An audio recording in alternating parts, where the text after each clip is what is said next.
Yeah, this might take a long time.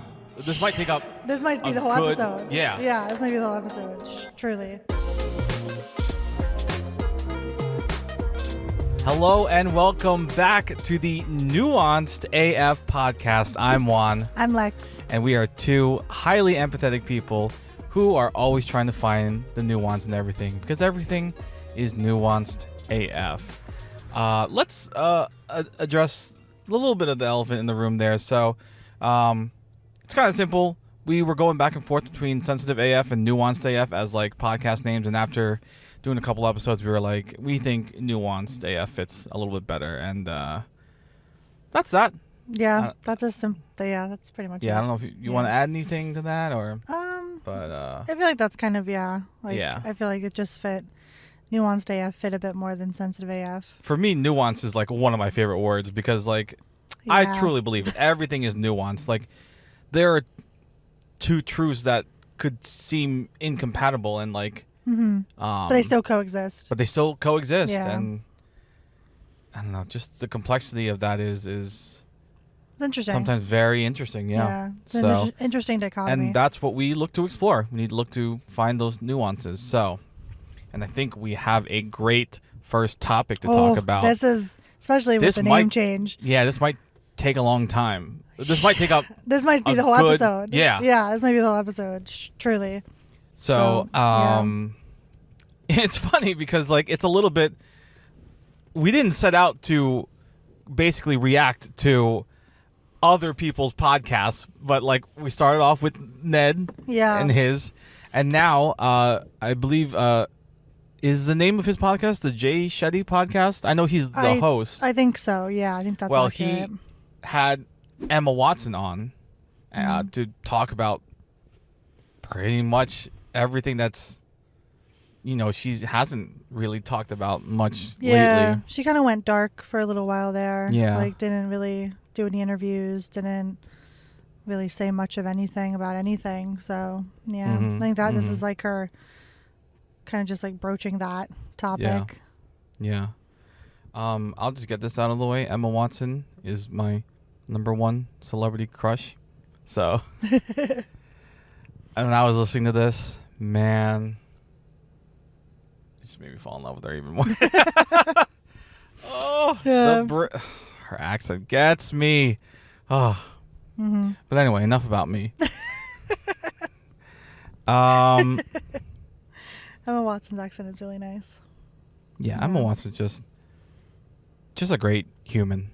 Yeah, she seems really cool. Yeah. So what did you want to take away from what we saw? We'll save the J.K. Rowling stuff for later. Because that in itself is a whole discussion. Yeah, for sure. Just like the stuff like beforehand. Yeah, like all of everything Emma had said. Yeah, pretty much.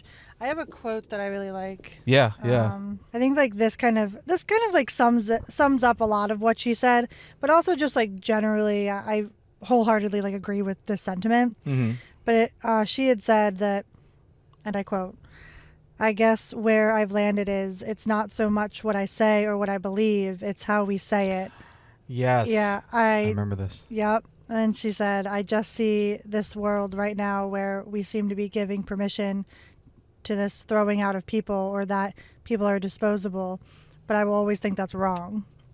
And I think that's like, that right there is like a key element. I think that's like really important, what she said. It's like, that like we often do treat people like as if, maybe not intentionally like they're disposable, but like they were often like pit against one another, or like different like sides are pit against. Yeah. And so it's like becomes this like really difficult atmosphere of, well, I'm right, you're wrong, that kind of vibe. And that's just not necessarily the case all the time.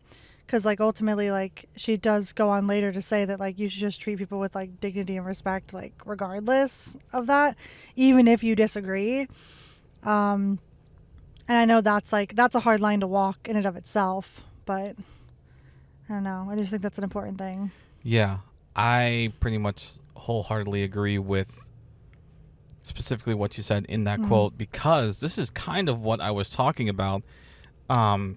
last episode with Ned and like cancel culture and like my bigger issue with that and how like I think it's easier to feel like people are disposable when one, you don't know them, like they're like a celebrity or something, and two, like they are societally like put up in a pedestal a little bit, and like if you already don't like that person, like you're probably rooting to see them be, taken down a peg. Yeah. So it's much easier for you to be like, see, I knew that person was fake or whatnot. Yeah. I don't get is the conscious effort of like watching someone to like kind of like hate watch them. I don't get that. I don't get that. Like, and I don't know. Like, I just feel like doesn't seem like a good use of your time, but Yeah. I don't know. Like, it just seems like all that effort you're putting in could be put in somewhere else, but Yeah. yeah. It's a little toxic. Yeah, for sure. It can be. Because you're just like watching someone to be like, to like watch their downfall, I guess? I don't really know. Yeah. Yeah, like, I don't know. Especially if you're talking about like influencers or like actors and actresses or like singer-songwriters specifically. Because you're just like, dude, like you don't know them at all. Like, you have no concept of who they are as people. It's like one thing if you're doing that with, people that like maybe you're voting for. I think that's something a little bit different. Yeah. Like where you're like, okay, you have a direct impact like on my life. Yeah. Where like you can maybe make that argument as well for like singers, songwriters, actors, actresses, but like not the same level, But yeah, to like actively root for people's downfall is kind of wild. Yeah. Another quote I have written here. It's really my only quote besides the J.K. Rowling stuff, because this stuck out to me. If it costs me any part of my piece, it's just too expensive. Oh, that is something that like when I heard that, I'm like, oh, that's Juan. Like, yeah. You looked over at me and I was just like, oh. Could you say that to me literally all the time? Yes, I am the biggest protector of my piece because. No one else is gonna do it. I mean, I know you'll help me. Yeah, I'll help. Yeah, but like, I'll help you, but I can't do it all for you either. Yeah, like you have to be responsible for that too. Right, and I am, and like, because like I grew up as someone who like I had a very complicated relationship with my mom. Like we're civil now, but growing up it wasn't as civil. Right. Yeah. And I grew up being like the only one to really like fight for myself and kind of what I wanted and who I wanted to be as a person and the way I wanted to you sort were of live kind my of life. Diametrically opposed a lot of the time. Yeah. With her. And so spending that time growing up like that and like always like trying to like fend or like speak up for myself has kind of made me like really tired in adulthood. So like I'm definitely conflict avoidant because like I went through so much conflict like with my mom and like we never really had like healthy conflict resolution. So like even to this day, like I still feel like sometimes I don't know how to navigate conflict, so that's why I try to avoid it. But anyway, what I was leading up to was it's made me like tired as an adult, so I just resort to protecting my peace. Yeah, I think that's something that's like an ongoing conversation with like me and you is like where's that line of like protecting your peace and then just like straight up avoiding conflict. Like that's always like the line, because there's some things where you're like, okay, yeah, like I can reasonably set this aside because like it's legitimately something I don't want to be doing, but then there are other times where I'm sure it's more of like I just don't want to deal with the conflict of this or like how difficult that's going to be, instead of it just being protecting your peace. Like that's where like the nuance piece comes in, because it's a bit of both. Because obviously no one likes conflict, but sometimes conflict is very necessary. And it's like, and sometimes you can avoid conflict. Like you can't always be like, nah, I don't want to deal with that, or at least not dealing with more conflict later, because if you avoid conflict at one point, there might be more conflict later because you avoided the first part. So, and then that just builds and causes like resentment. Mm-hmm. That's been a lot of like my own experience, I feel like, where it's like you avoid conflict to like avoid just like the fallout or the frustrations or like the fight, and then you set that aside, and then you end up with just a lot of resentment and frustration because nothing gets resolved. Yeah. Yeah. I just think, I know maybe I might do it up to a fault, but I think others should be considerate of their own peace and like know the value of that, and like if it's costing you that, like if that's too expensive, like what's too expensive. Yeah, like know your limits. Right. Yeah, for sure. Like what's too expensive. I love that she brought that up too, because I just don't feel like that's something that people talk about very much.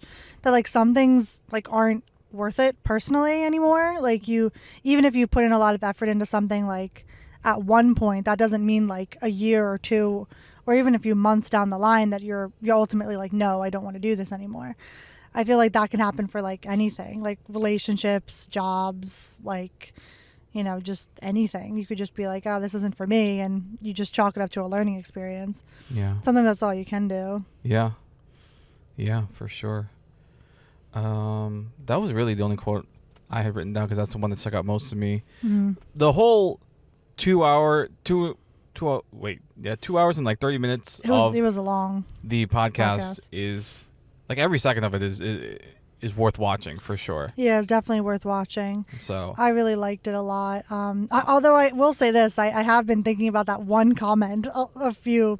Is it the one I told you? Yeah, the one that you told me. So I have this toxic thing where I'm just like, surely everyone is on the same page that this, like Emma Watson's great. This What is she said great. is like very highly emotionally intelligent and Adding more nuance to the conversation. yeah. And so I'm just like, surely everyone sees this for what it is, and obviously not, because like not everyone always, rarely do people agree on everything one completely. single thing. Yeah. And Yeah, so I that's not reasonable. I kind of do this toxic thing where like I'm looking through the comments, and obviously there are majority like they are what you expect to see, being like, oh, this was great and whatnot. But there was one comment I found that basically said that they thought that this was shallow, I believe was how they put it. Yeah. Yeah. And it was just a lot of like therapy jargon. Yeah, and that's kind of the verbiage they used. And yeah.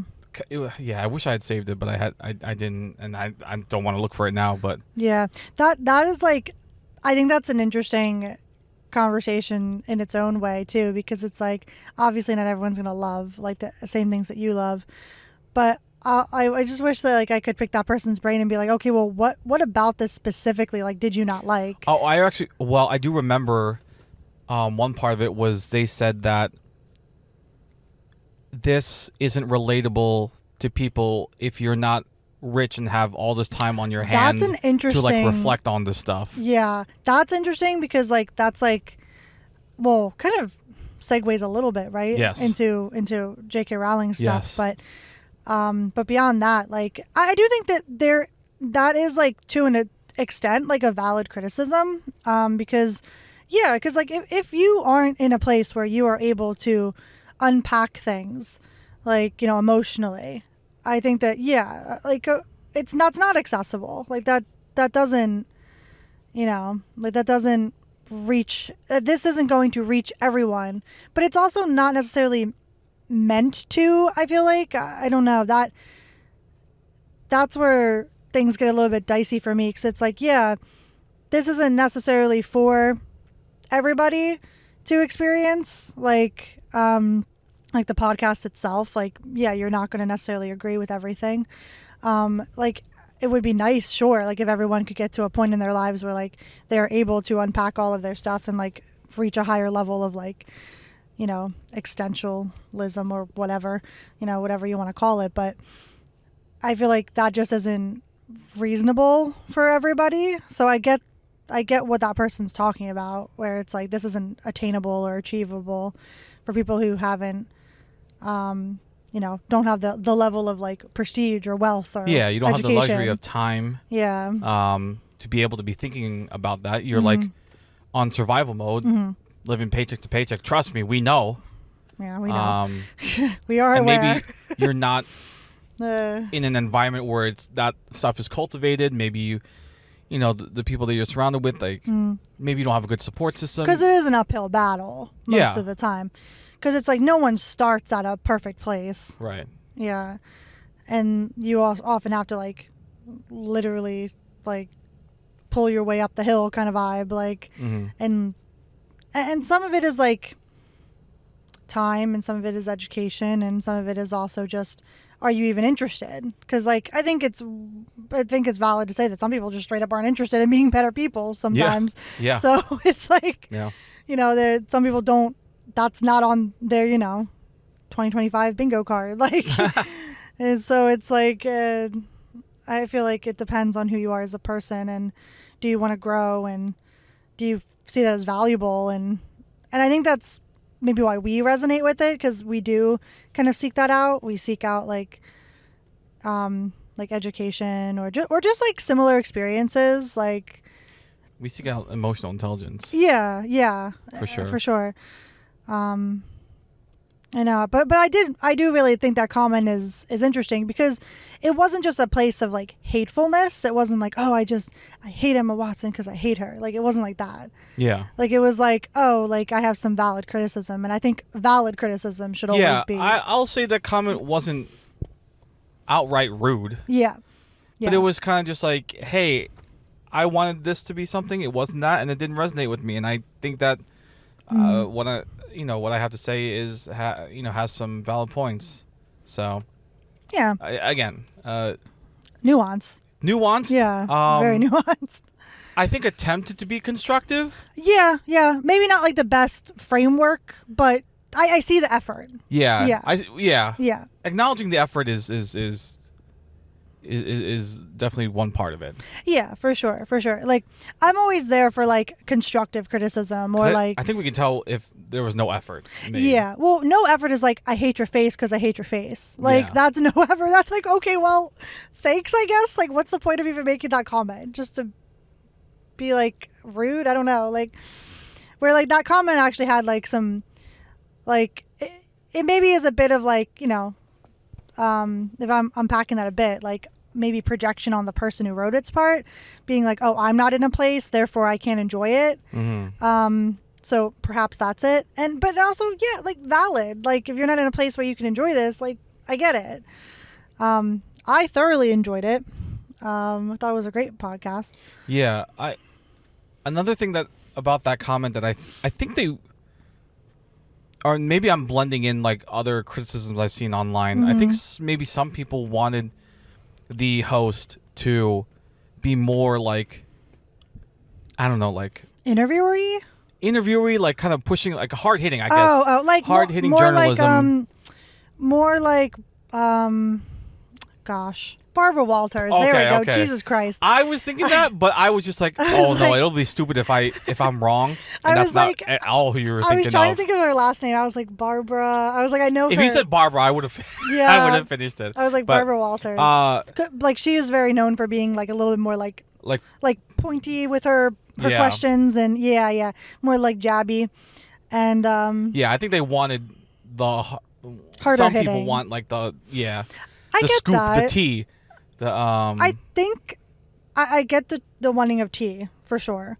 I also think there's a place for this though, where it's more of a conversation. Right. Well, if you remember how this opened up, Emma Watson was like, she thought that she wanted to have a conversation, but didn't find like the right space to do it. Yeah, that was a big part of it. I think what the host Jay provided was a safe space. Yeah. Which is what we as people try to provide. So yeah, and a room for dialogue. Like, right. Instead of it being like the interviewer asking questions and then the person responding, and it just being very like segmented. Yeah, like bullet points. Yeah, like we gotta hit this, that. Instead, it was just a very free flow of conversation. I think that's why I enjoyed it. I enjoy podcasts that are more like that in general. I think so. I enjoyed it for that reason. Yeah. Yeah. Any more you want to say on that, or because I have something I want to bring up, but Sure, let's bring up what you were gonna say. I was gonna ask, like, what do you think about her feeling, kind of sad about the whole not being able to make friends very much in like Hollywood, and like the workplace versus friendship versus real life sort of. Yeah, I feel like that's. Let's just say I can relate to her like in a very small scale way, Mm-hmm. in the sense where like I grew up doing shows, musicals, in high school, even in middle school, even a little bit after high school. And when you do a show and like you're with these people like for like extended hours and like long sessions, like you do feel a little bit like of a bond. Yeah. And then and then like you might think, oh, we're gonna be friends like for like ever. Yeah. And then the show ends. Yeah. And then now you no longer have that That's a close system. proximity, that yeah. like scheduled a lot of time to see each other, and you go off and do other things. I feel like that's a very common sentiment I've heard from like actors and actresses, and like just that you get really, really close for this like really small small amount of time, and sometimes not small. Sometimes it's like seasons long of shows. Yeah. And sometimes those relationships do last, but then Right. there are a lot more instances where that's not the case. Yeah. Like I know that other people I've read, like I know Jeanette McCurdy has said that, like in her. Josh Peck has said that. Yeah, Josh Peck has Especially said that. like Josh Peck and like Drake Bell. Yeah, that whole that now whole they're situation. closer friends. Yeah. But yeah. probably directly afterwards, like we know the whole scandal of like Drake not even getting invited to Josh's wedding. So like there's that. Yeah. But there's a lot. There's that whole situation in and of itself is very nuanced, and it's just a lot to unpack. But yeah, like I feel like that's very common, like that sentiment. if we had, if Nuanced AF was a thing, when the latest like Drake Bell, that was crazy. Josh Peck like a podcast interview came out, we would have been talking about that. We had many conversations like about that. Yeah. Like before, during, after, like all the stuff came out. Like it's kind of crazy. Yeah, I get where like it seems like the world probably wants you to become friends, like real life friends. Speaking on like Emma Watson and like all her coworkers and all her like and all the things she's done. But sometimes like the reality is like you're not as close. Sometimes you might even hate each other, but you're co-stars together. So you have to do the thing. But yeah, I think and like what struck me was when she was like, oh, I went to work to make friends. Oh, right. That I thought was interesting, and I couldn't help but think that like that makes sense because she was so young when she started, right? But also like in absence of like community spaces, I feel like that also she wasn't going to school really, or at least not as often as maybe one would if you were a normal child. Yeah, I'm just gonna finish that quote real quick, or I'm gonna paraphrase it, but like she went to work looking for friends when other people weren't looking for that necessarily. They were looking to like for their big break, their big opportunity. They were looking to work. They were on different pages entirely. Yeah, different pages. And I don't think anyone is wrong in that situation. I just think that like you have to know like who's looking for what, and that's also its own kind of like troubleshooting experience. Like, because not everybody is looking for what you're looking for. Like sometimes when you go to like just a normal job, it's like, well, some people want to be friends, and then other people are like, I just come here to work and I go home and that's it. Like this is just a means to an end for me. So you have to kind of realize who wants what, and that's also a conversation that's kind of hard. So I can also see like as a child, that's even more difficult to navigate. Like she got kind of, not thrown into it because obviously she wanted the role, but it was like that experience is like entirely apart from anybody like else's like average experience. So yeah, definitely like child stars, child actors definitely need a lot of they protection. need more support. 100%. They absolutely need more support. Like I love the work that Alison Stoner. Alison I knew you were gonna Stoner's bring her up. doing. Yeah. I just read her book and I loved her book. I've been telling Juan a million times over that it's the year of memoirs for me, because I keep seeing memoirs that I want to read, and I read Alison Stoner's new book and it's so good. And I love all of her like child advocacy, especially within like the industry of Hollywood, but also like for just people who are influencers and child stars and whatnot, and just kidfluencers is kind of what they're being called, I guess. Kidfluencers. Yeah, damn. like their parents put them online or whatever. And I love that. Like I think all of these like children need more support, more consideration, more understanding, less people taking advantage of them. Yeah. Yeah, and I don't think that's really Emma's experience, but like her being taken advantage of, that is. But I still think it's like important conversation to be had. Yeah. Like within that sphere. And I don't know. It makes me kind of sad for her still, though, that even so, she still feels kind of not able to be friends or make friends as easily as maybe she would have otherwise. It's like there's a lot of give and take in these situations. Yeah. It's like, yeah, you got all the money and the prestige and the time, but... Yeah, particularly with fame, I'm sure it's hard to make friends because you never know if someone has an ulterior motive. Yeah. Like, do they want something from me? Mm-hmm. Are Do they trying actually to use me for clout? Yeah, do they actually care about me? Like, there's a lot of insecurity questions that I'm sure Do they come care up. about me as a person or just me as the celebrity? Yeah, the celebrity me, which I'm sure to an extent is not for everybody, but for a lot of people, I'm sure is very like calculated and cultivated. It's one of those things. It's like a persona. It's not necessarily like who the real person is. Mm-hmm. I think that's the hardest part. Probably is like, who am I versus the brand, and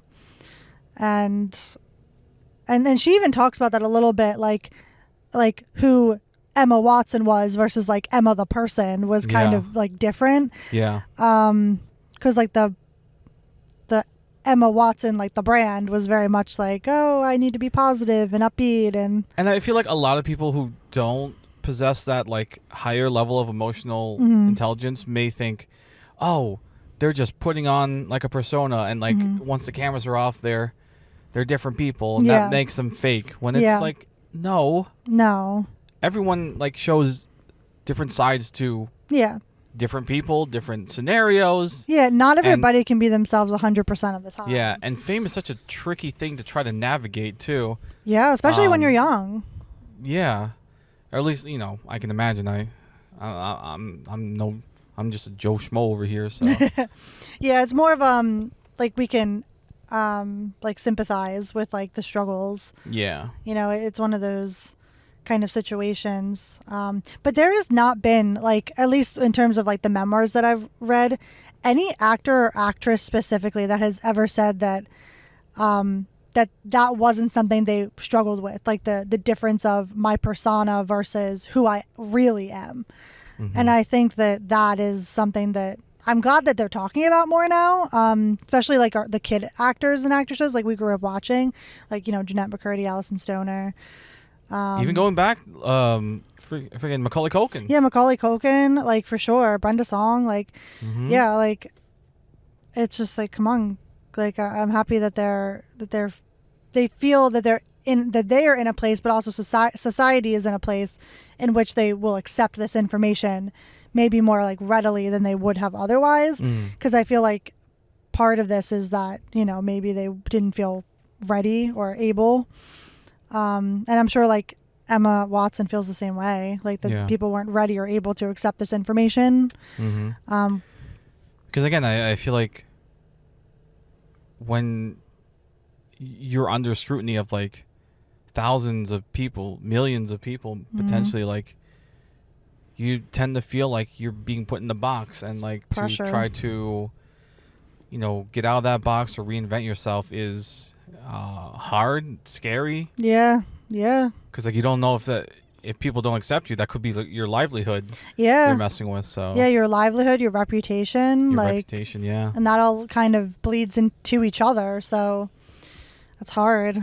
it's a hard situation to like find yourself in, especially if you're, you're worried that you won't be able to find work, or you're worried that like it'll ruin, your whole family in certain cases, because some actors are out there supporting their whole family. Mm-hmm. So that's like stressful. Like that's a whole nother situation when like you as a child actor are now like the main provider for your family. Like Jeanette McCurdy, good example. Alison Stoner. Yeah, Alison Stoner too. To an extent, not completely, but to an extent. There were Josh Peck, I know. Yeah, Josh Peck. He's one. Yeah, and like that's a whole nother conversation. That's honestly. a whole nother conversation. Yeah. Like, I love Emma Watson did this podcast, though. I just think that this was a great way to do it. I love the conversational tone. Like, overall, I thought it was great. And I know that some people obviously will have criticism, because everybody always does. But, Yeah, well, as a person who seeks out safe spaces, I'm like you said, I'm glad the tone that it had. It was very respectful, and it was encouraging of, like, open discussion.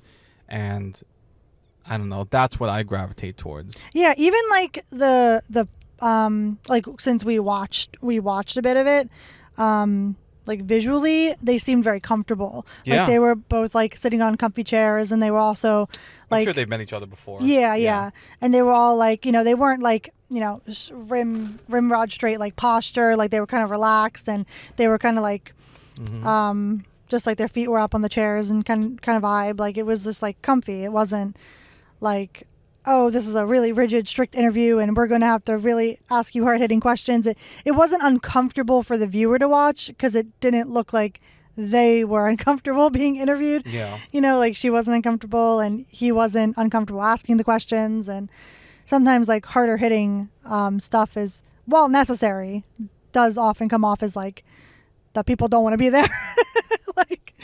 So you're like, oh, okay.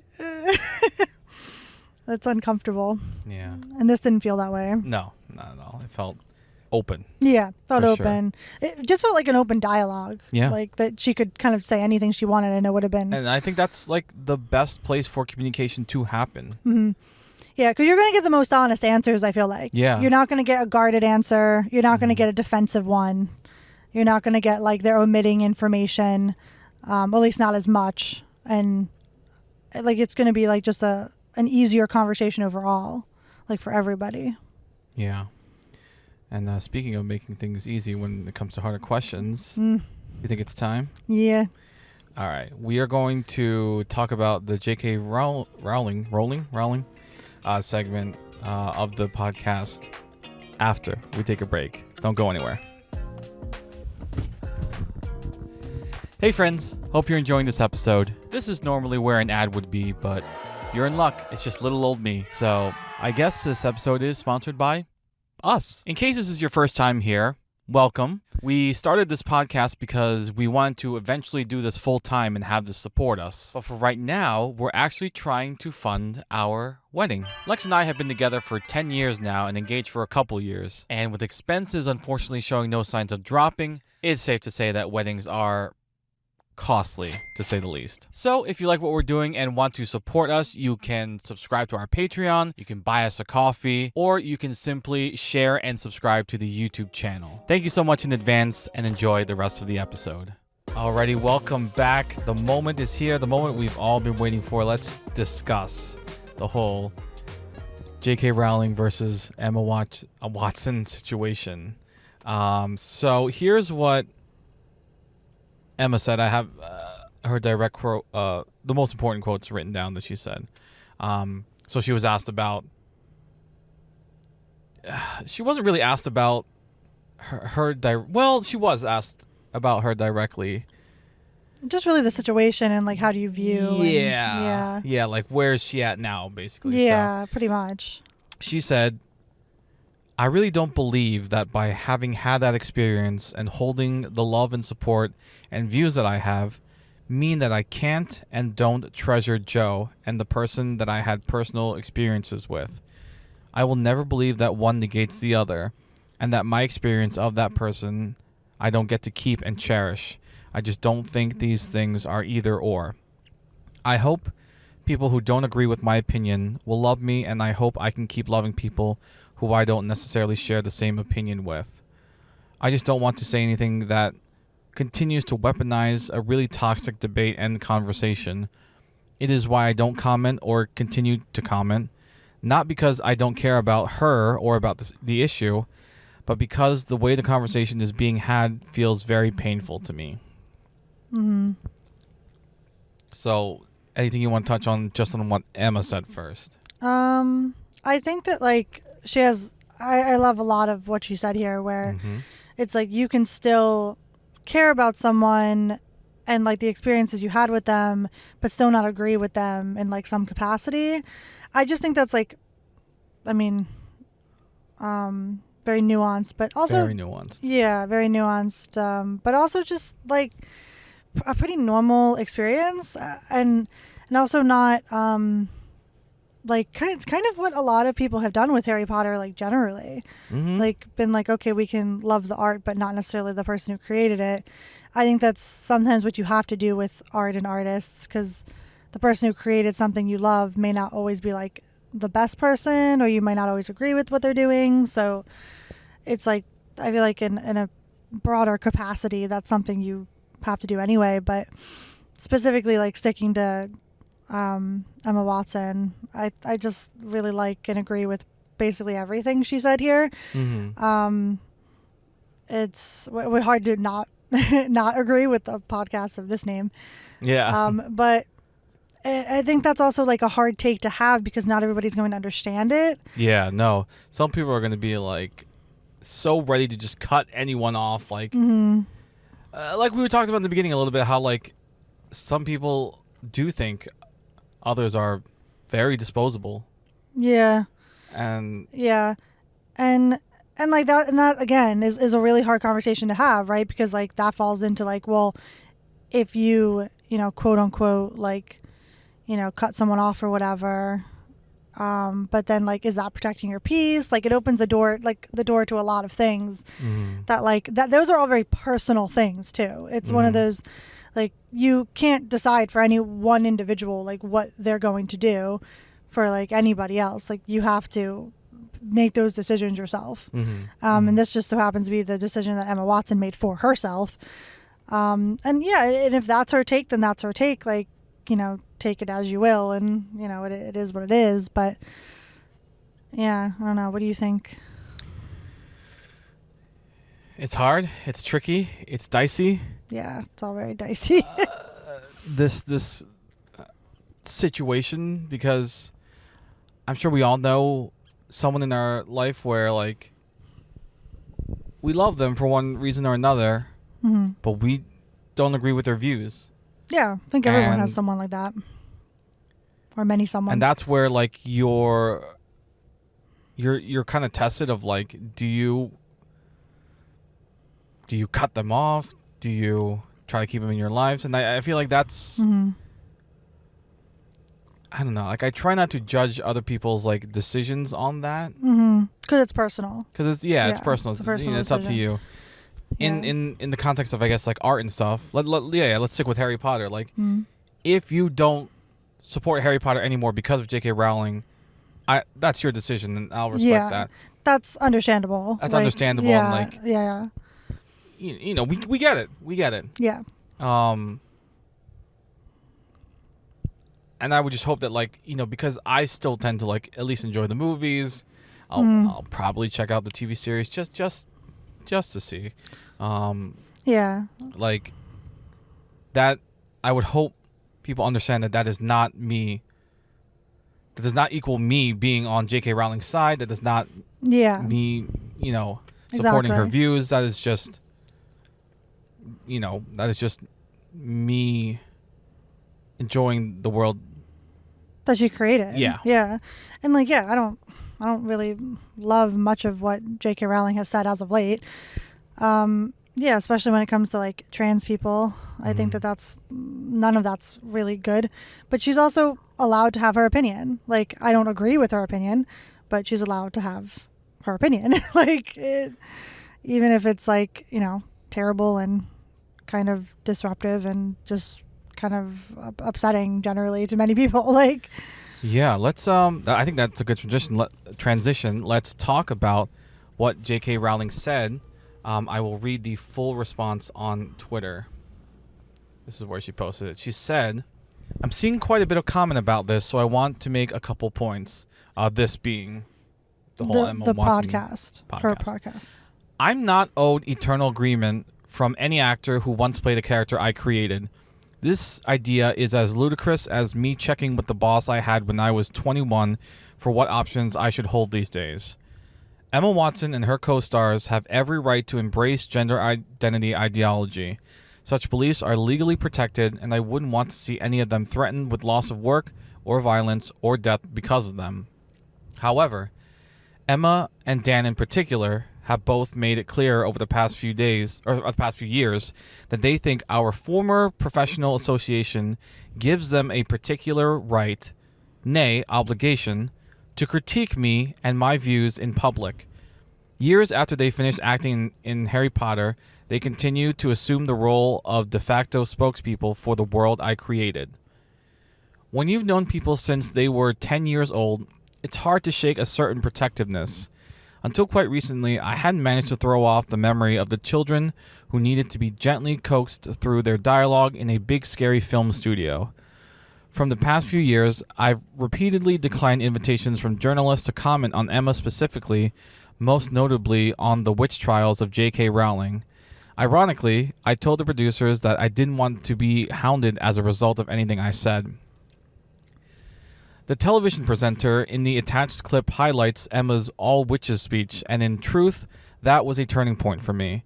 But it had a postscript that hurt far more than the speech itself. Emma asked someone to pass on a handwritten note from her to me, which contained the single sentence, "I'm so sorry for what you're going through." She has my phone number. This was back when the death, rape, and torture threats against me were at their peak, at a time when my personal security measures had to be tightened considerably, and I was constantly worried for my family's safety.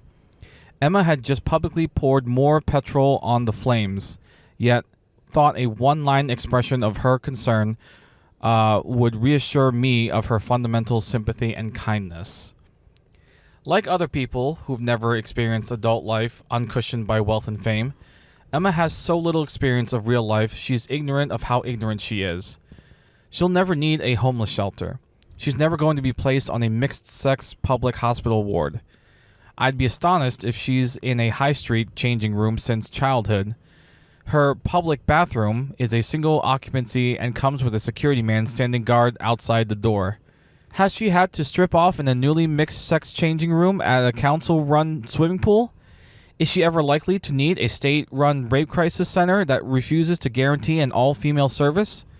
To find herself sharing a prison cell with a male rapist who's identified into the women's prison? I wasn't a multimillionaire at 14. I lived in poverty while writing the books that made Emma famous. I therefore understand from my own life experience what the trashing of women's rights in which Emma has so enthusiastically participated means to women and girls without her privileges. The greatest irony here is that had Emma not decided in her most recent interview to declare that she loves and treasures me, a change of tact I suspect she's adopted because she noticed full-throated condemnation of me is no longer as fashionable as it was, I might never have been this honest.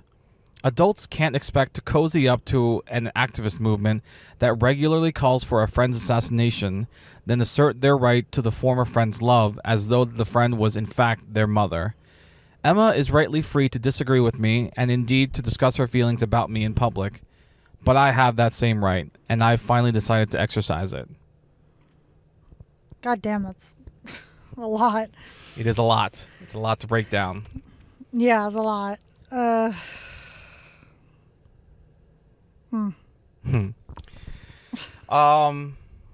guess I'll go first since I did read this beforehand, and this is your first time hearing it. So yeah, I think there is a good portion of people who will actually resonate with this. And I think it's because the angle that J.K. Rowling is coming at is that I was poor and Emma was never poor. Yeah, I get that. I think that the reason she's not poor is her, though. True. So It's there's that. it's similar to like a catch-22. It is a kinda. catch-22. But Yeah. I think a lot of people might resonate with this because for Emma Watson, for really any celebrity, like we were saying, it's when they're put up on a pedestal, whether it's because whatever reason, that almost like dehumanizes them. So it's easy to see them get put down a peg because, oh, well, you're rich, like you got privilege, you'll be fine. Yeah. I'm sure that's a lot of the sentiment. And I think a lot of people might be like, oh yeah, like J.K. Rowling's like right because simply because they know the side of being in poverty. Yeah. More than they ever know the side of like Emma's popularity, fame, and whatnot. And a lot of people just truly believe that like the problems that they have are like nothing compared to the problems that poor people have. I might dare say like there's a bit of truth to that, but I just say this right now. This is not me saying I agree with J.K. Rowling. It's not. But that's the nuance of it, right? That I don't agree with J.K. Rowling generally. We can see it, we can understand it, but that doesn't mean we agree with it.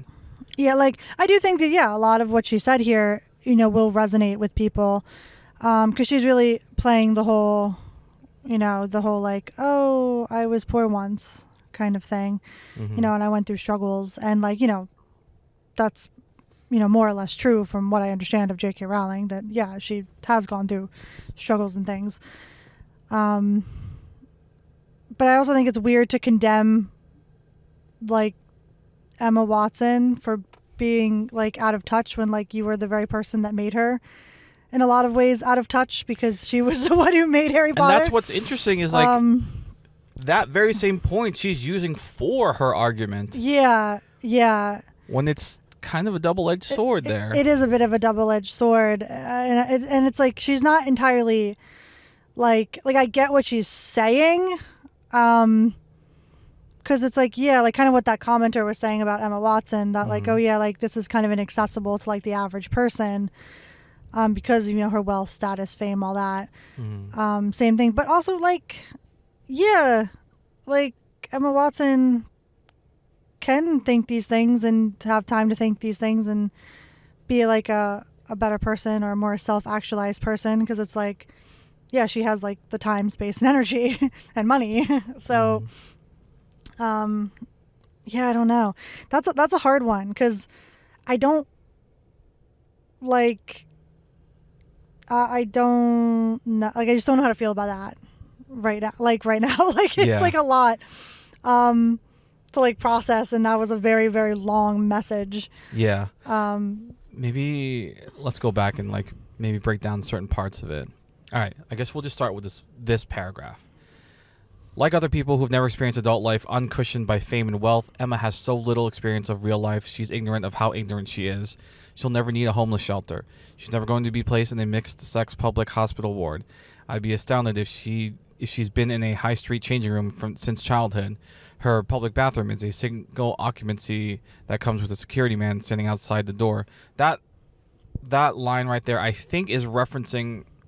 I thought I saw something about how like she attended Brown University, Emma Watson did, and that like she would have like security guards like at like the bathroom door. I know how that looks to some people, like privilege and whatnot.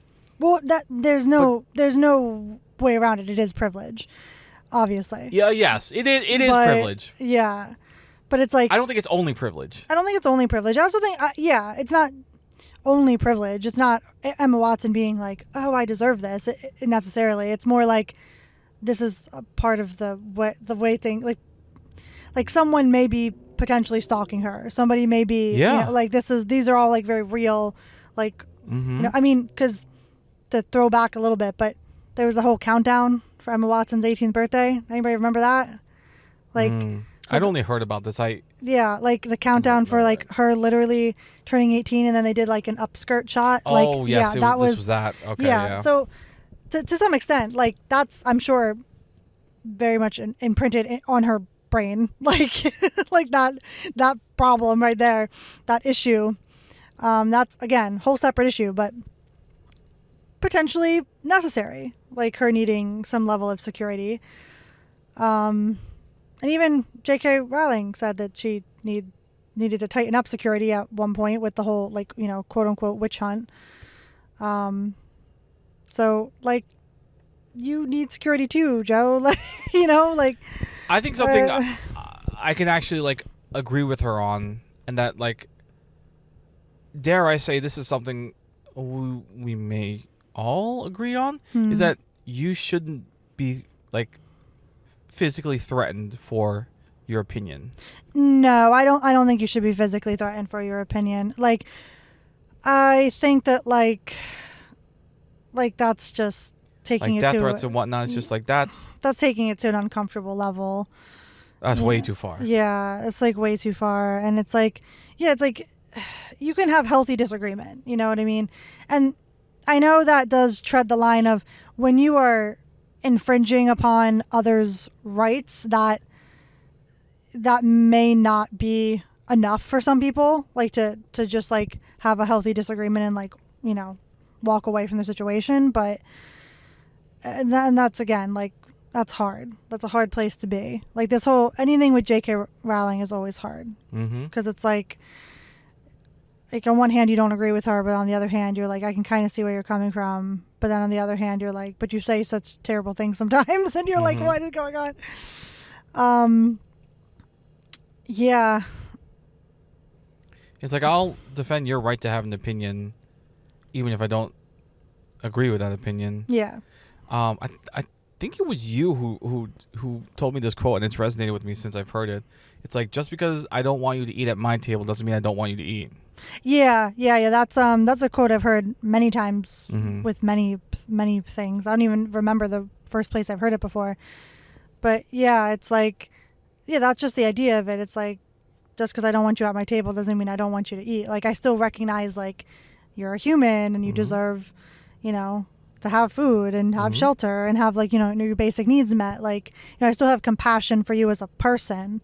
But in terms of, like, do I want to associate, like, or do I want to have, like, you know, you be a part of my, you know, life story, what have you? Maybe not. It kind of depends. Like, it, you know, not every relationship is, like, able to be saved, and not every relationship is, you know, even possible to be saved, because everybody needs to be on the same page or willing to work at their issues, and not everybody's always there. Going back to what we said before, like, not everybody wants to change. Yeah. You know, and if someone is changing to the point where they cannot no longer relate to the other person, then it's, well, what is the other person left with? What is the other person left to do? There's not a lot of recourse. And I think that's probably a bit of what's happening here, where, like, J.K. Rowling is, you know, in one place, and then Emma Watson's in one place, and they've also had totally different upbringings, and, like, so it makes sense why they don't agree and don't see eye to eye. They're also completely different ages, and both, like, you know, women growing up in, you know, different circumstances, like, are going to have different opinions on things, like, going to have different relationships to, like, the issues, like, that's just a normal, I would say pretty normal, but and I don't know, it's hard, because you're like, yes, you're allowed to have an opinion, but, like, I definitely struggle with the, like, the issue of like, when you're in the public eye as large as someone like J.K. Rowling, it's like, you gotta also kind of protect, like, your brand up to a certain point, and I guess that, like, you know, that is on her if she wants to, you know, dismantle it, since she, like, did create it. Like, that is kind of her call, but it's also, like, it's hard because she doesn't need the money, obviously. She doesn't need it. But I also think that, like, don't you want to protect yourself, like, from public scrutiny? Like, don't you want to protect yourself? Like, she just doesn't seem to care anymore. And I don't know how I feel about that in terms of, like, do you respect that because she's just so headstrong, or? Well, she obviously is the hero of her own story, so I Yeah. in her mind, she's doing the right thing, standing up for what she believes in, and Yeah. Yeah. not, like you said, not caring about her brand and like thinking this is more important, and Yeah. just that aspect of it, not the specificity of it all. I can like respect it and like even like agree with, even if like I'm not always the same way in the sense like I show my support in like other ways. Yeah, I guess that's the thing. It goes back to like choosing your heart, and she's choosing a much harder hard She's in choosing some ways. a hard that we wouldn't. Well, now in specificity, she's choosing something we wouldn't choose. Well, yeah, because I wouldn't choose to be supporting some of the things that she's been supporting. But like, yeah, like that's the thing. You're allowed to have your opinion, and everyone, but like she said, allowed to disagree. Emma's allowed to disagree. J.K. Rowling's allowed to disagree with Emma. Like, we're allowed to disagree with both of them, or all of them, or one of them. Like, that's the whole deal. Yeah. The very like last thing she said, I actually agree with, in the sense where it's like, you have the right to your opinion, but I also have my right to my opinion, and I also have a right to have an opinion of your opinion. Yeah, So, it just keeps going. yeah. Like, the discourse just keeps on amping up and going and whatever. I also don't know. I also feel like, yes, I do that. That I do agree with that statement, but it's also like, sometimes I just feel like sometimes you don't need to comment on things. Yeah. Like, sometimes it's unnecessary. Like, yeah, I've definitely learned the importance of like restraint and like being selective in your words is just as powerful as just like being loud all the time. yeah, exactly. Sometimes more powerful in some ways, because sometimes silence speaks louder than words. But and I don't know. Like, I expected a response. I can tell you that much from Emma Watson's situation. And if J.K. Rowling did not respond, I would have been like, wow, that's unexpected. Like, because at this point she does comment quite often on just anything that people say about her, and I'm just like, some of it does feel a bit like just unnecessary. Like, why do you keep going back? Because it's like she's defending herself, but like she's defending herself and it's making things worse somehow. Yeah. That's what a lot of it feels like to me sometimes. And yeah, because like for people like us, it just looks like doubling down, tripling down, and like mm-hmm. I'm sure some part of us hopes that like maybe she'll like change her mind on this situation, but like I don't think she. I think it's far gone. It's too far gone. Like, that might have been something I said a few years back, but certainly not now. Now I'm like, okay, you believe in this. Good for you, having an opinion. Like, that's as far as I'll go with that, really. I think I might argue to say that my opinion of her opinion is that it is unnuanced, because yeah, I think she equates being pro-trans to being anti-women. Yeah, and that's not the case. It's not that black and white. Yeah, it's not that black and white. If anything, it's almost like downright wrong. Yeah, it's almost, and like, I get some of what J.K. Rowling says, like, and she wants to be pro-women, but then like it's ironic that she's being pro-women to her also means that she's pro like cis women. She's not pro like trans women. And if you're not pro all but that's the thing, like the opinions that J.K. Rowling has like doesn't even often ascribe to cis or trans. Like, that is not terminology that she would probably even use. she'd be just like, oh, I'm a woman and a trans woman isn't a woman, they're a man. And it's like, that's not necessarily like, that's just not right. You know what I mean? Like to me, that's not right. But to her, that's her view. That's how she sees things. And I don't know how you dismantle that viewpoint. Yeah, like, I think, well, like you were saying, yeah, she thinks trans women are just cis men who are trying to, I don't know, prey on cis women. And like, I'm not saying that doesn't exist. Maybe it's very, very, very small portion might, but I think one of the things you told me one time about this, like, really kind of like hit the nail on the head of as to like why, you know, I support trans rights, and it's specifically like trans women, because the problem is not trans women. The problem still stems from cis men.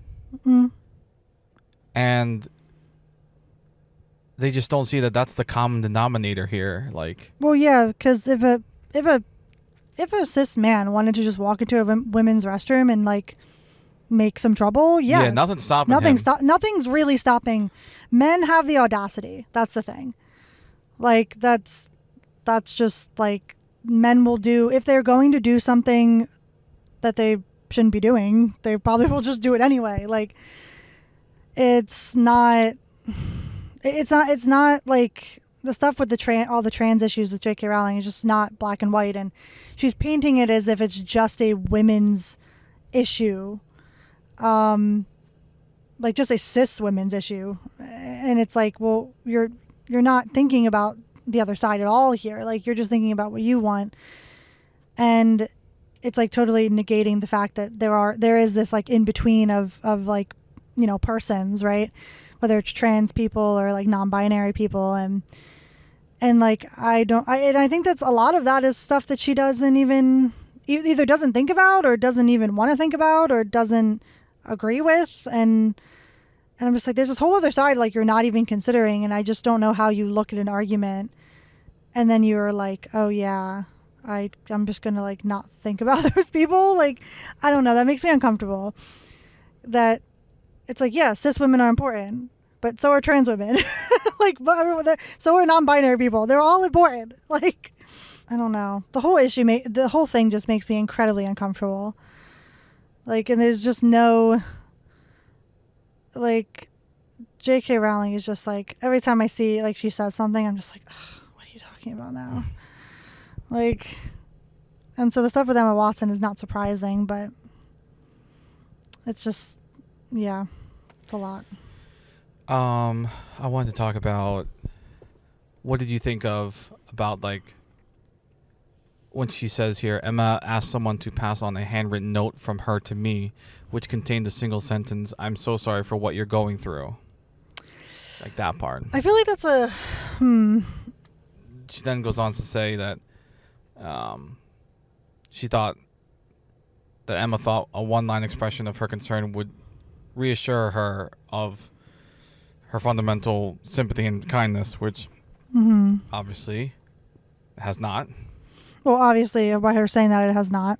I can see how that came off the way it did.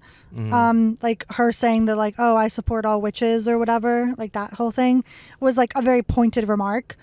But again, like, yeah, it does. J.K. Rowling herself has put her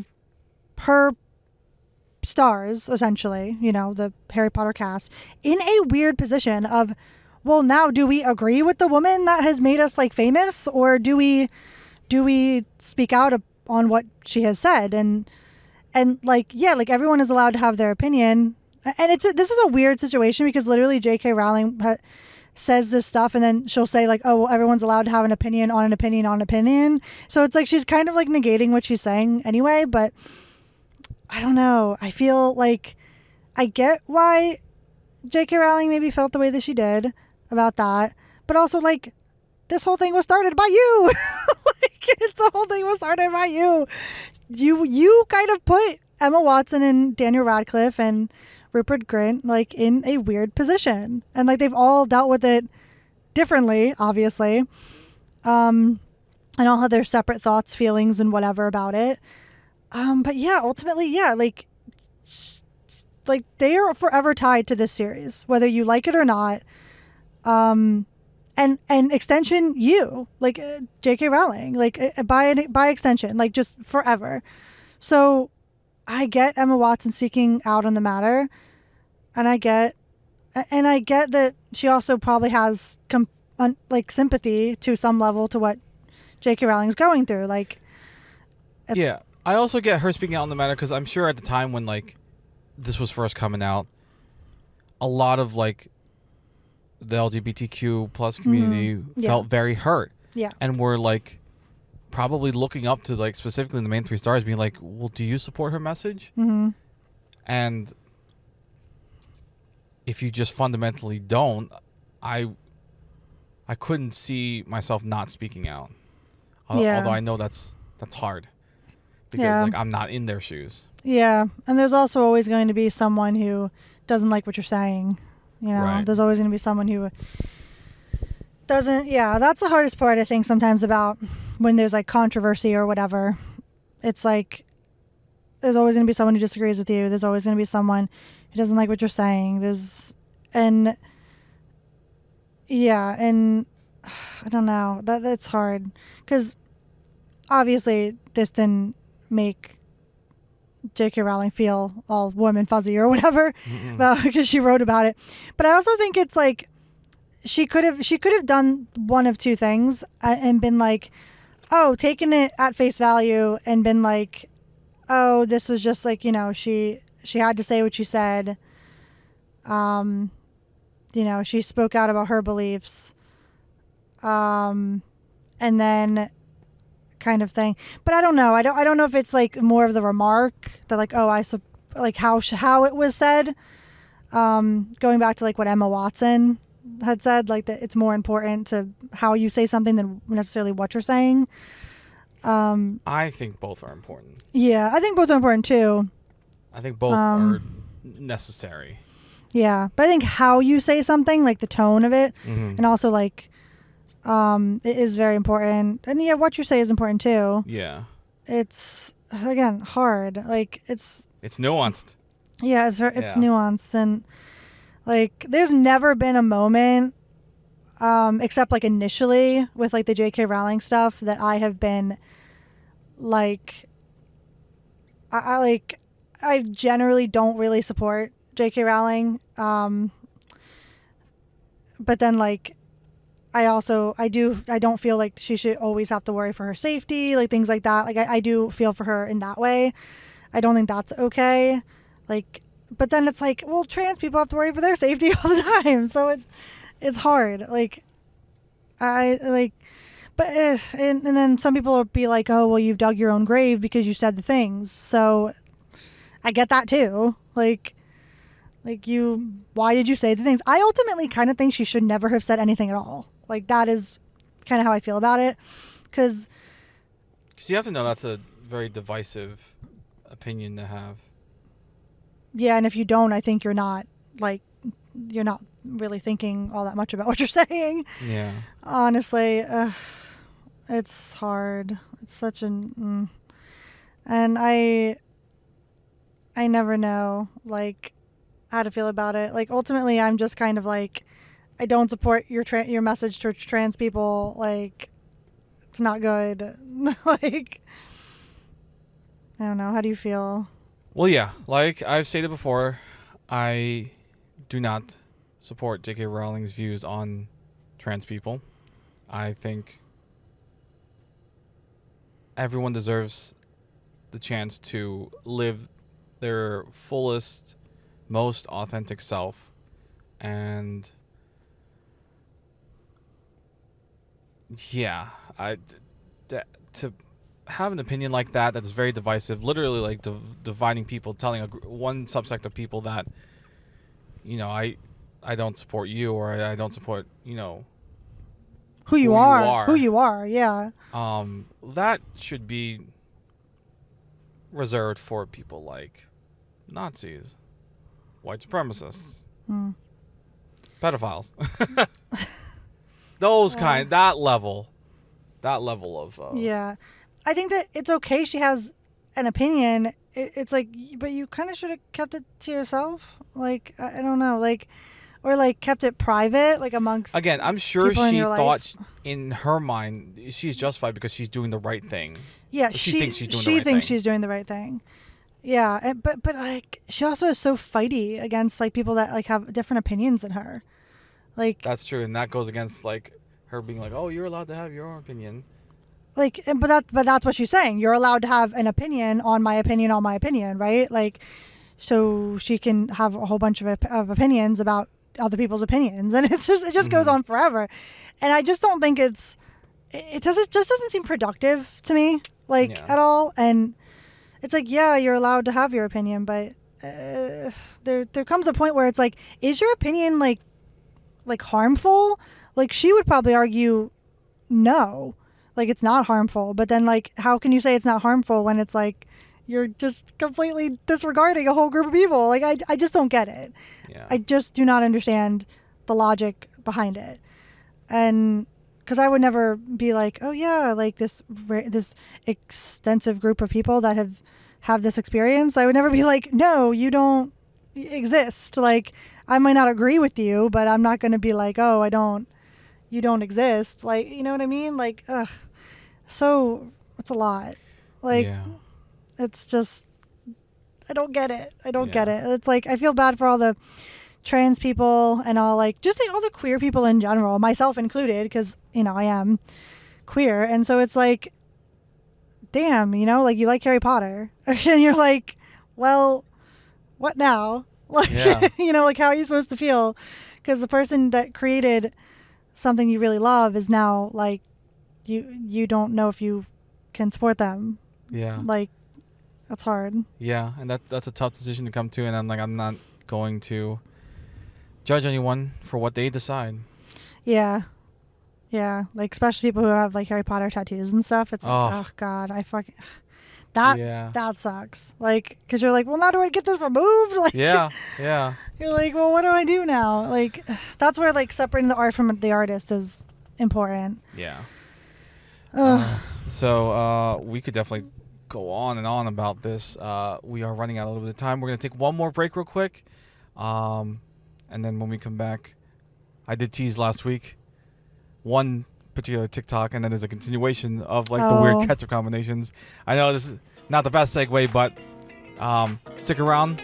We'll be back after the break to go over those weird ketchup stuff. He had a friend of a friend who hit the lottery.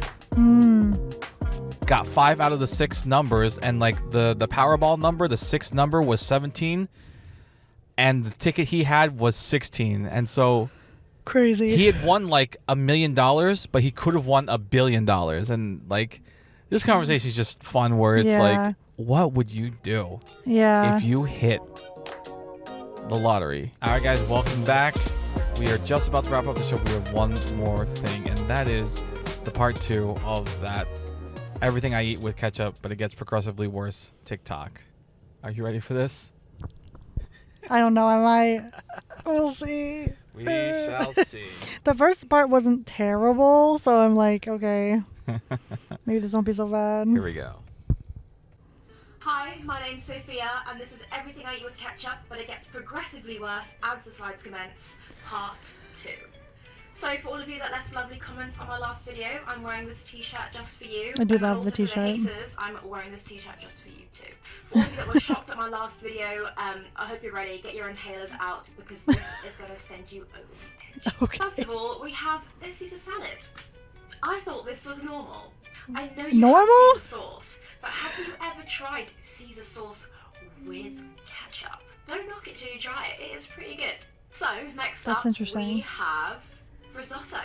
Now this is something that I can't have without ketchup. This might give a few of you the shock of your life, but I will. I'm convinced this isn't real. Ketchup and some truffle oil. And And it's just beautiful. It's perfect. It tastes so good. And it's kind of like getting the best of both worlds. So you've got a mushroom risotto, but you've also got a tomato-based risotto. A tuna pasta salad. I know this one's going to be a little bit more controversial. I told my tuna boyfriend pasta and sounds flatmate just yesterday terrible that I as it really is, and enjoy then this, and they maybe look the like ketchup is an this improvement but with this I one. do I hate love tuna. pasta salad with ketchup. It's so I don't think I've good. ever had tuna Well, pasta you were salad. shocked about the tuna sandwich on the I last have. video, It's but not good. this is even better. But Next up, make we your own have decisions. a Chinese takeaway, obviously. Who doesn't have ketchup with a Chinese takeaway? Right? Sweet and sour chicken. What do you prawn mean? crackers with a little bit of ketchup on top.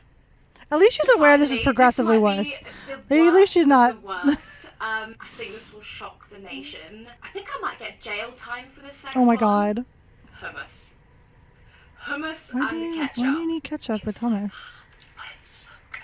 My favourite combination is one of these Middle Eastern flatbreads with hummus and ketchup. I got so many comments on my last video of people saying they eat ketchup with this kind of stuff. Like cucumbers, carrots, popcorn, toast, and crisps. I'm sorry, but you guys are crazy. I would not have ketchup with these. Crisps However, are not if you weird, have like any chips. other crazy Like, ketchup it's a potato. comments, I will You do dip video it. and I will try all these Ketchup crazy chips make combinations. sense And who knows, to me. I might incorporate them into my daily life. Yeah. Like, that, like vegetables plus ketchup isn't that weird to me. for But- her to end it with her judging us for That's some of those wild. things. That's funny though. Her being like, I know this is bad, but I think you're weird. Yeah, you ask us to not judge you until we try it, and then you go around judging others for what they eat ketchup well, with. 'cause Like she you knows- should be the champion for these people, but you're not. She knows people are judging her. Like that's why. Like some of that, I'm like, okay, that's not weird, like as weird as I thought. But then some of it is like, hummus and ketchup. Why? Like, why do you need a dip for your dip? No, you're right, and trust me, I love to dip things. Yeah. I'm a big dipper, but I don't need dip for my dip. I literally, when she said the hummus and ketchup, I was just like, does she mix it? Like, I have more questions than answers here. Like, does you mix it or do you put it on top and then eat it with the hummus? So it's like half hummus, half ketchup. Like, I'm confused. Like, how do you do it? I don't know. This is the same thing I said before, though. I'm just like, I don't know. How do you eat it? I need that video. Well, next up. No, I'm just kidding. I don't know if there's a continuation. I'll look. I and want if, there to be a continuation. If she clarifies, I want her to keep going. We'll talk about it. I need this as a series. Yeah, this is. She's becoming a part of this show. But yeah, no, I don't know if if there's a part 3 or not. I'll look though, and if there is, like, we'll talk about it next episode. So. I definitely want to. I want more. This is funny, ridiculous. This is Oh. ridiculous for sure. But that's going to do it for us for this episode. Thank you so much for joining us and listening. If you don't want the party to end, consider subscribing to us over on Patreon, where we record a few extra minutes after the episode ends. You'll also get access to episodes early. So we are a little bit ahead on Patreon. So if you want to get early access, consider subscribing. Or if you'd rather, you can just buy us a coffee at buymeacoffee.com/nuancedafpod. We love our coffee. Yeah. We have other coffee side. here from a little place by us called The Brewed Awakening. Yeah. First time trying it, was great. It was so good. But if you want a free way to support, subscribe to us on the YouTube channel. We are trying to get to 1,000 subscribers so that our channel can be monetized. And again, any and all proceeds will go towards our wedding fund. You can find all our links in the description or show notes or at linktree/nuancedafpod. That is linktr.ee/nuancedafpod. Thank you so much for joining us and listening. And remember, in a world where nothing is black and white, it's our jobs as human beings to find, understand, and be that nuance. Because we are all nuanced AF.